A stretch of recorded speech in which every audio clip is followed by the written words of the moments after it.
10 minutes after the hour, welcome back, everybody. President Biden has spent 40% of his presidency soaking up the sun and lounging around on vacation, but he still says he just hasn't found the time to visit East Palestine, Ohio, after the train derailment there, which happened 7 months ago. I haven't had the occasion to go to East Palestine. There's a lot going on here, and I just haven't been able to break. I was thinking whether I'd go to East Palestine this week, but I then was reminded I've got to go literally around the world. I'm going from Washington to India to Vietnam and so it's going to be a while. Former Assistant Secretary of State for George W. Bush and former Naval Intel Officer Robert Charles joins me now.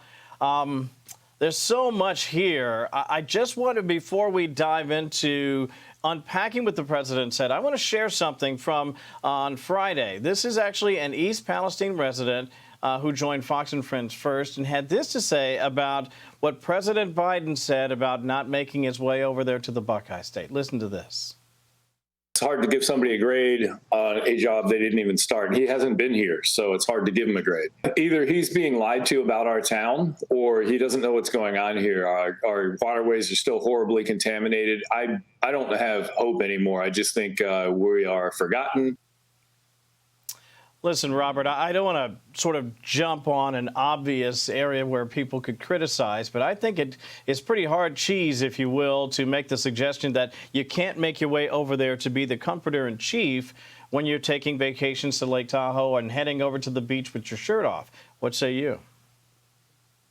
Well, I completely agree with you, of course. I mean, Ronald Reagan, for whom I worked, and George Herbert Walker Bush cared deeply about the people. They cared about the Americans. They cared about the people they represented, and they would be anywhere that people were in trouble. What do you have in East Palestine? I think that was about 7 months ago that event occurred, and he's had weeks and weeks of vacation time in between.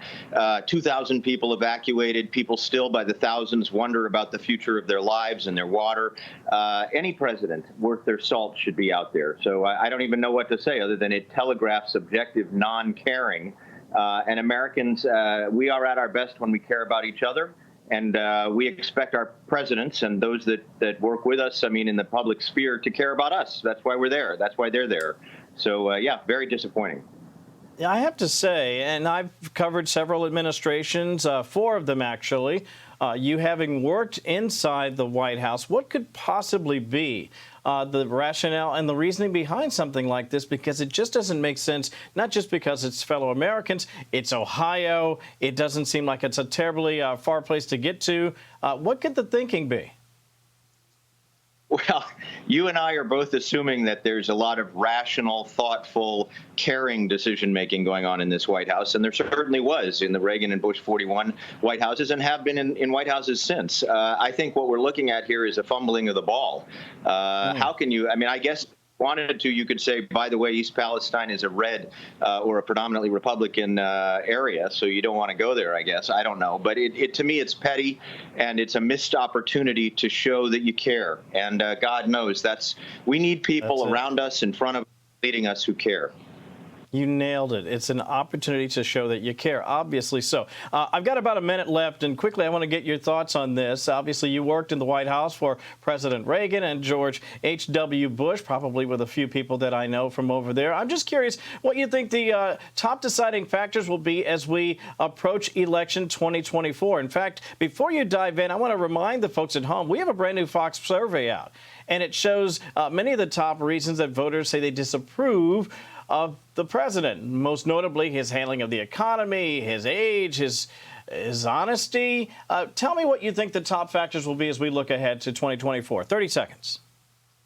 Sure. So we're obviously 14 months out, but the 3 big process issues, the election integrity, who they pick for a vice president, and whether there's a third-party candidate. The big substantive issues, almost certainly in order, will be the economy, federal overreach, which has become an issue in its own self, you know, whether we have to drive electric cars and give up our stoves, and then the border and the collapse of U.S. foreign policy from Afghanistan to China and Iran. And, of course, public integrity is a pretty big issue, too. I can't wait to have you back several times between now and then. But for now, we appreciate your time. Robert Charles, as always, have a great weekend. Thank you. I'm Steve Doocy. I'm Brian Kilmeade. And I'm Ainsley Earhart. And click here to subscribe to the Fox News YouTube page to catch our hottest interviews and most compelling analysis.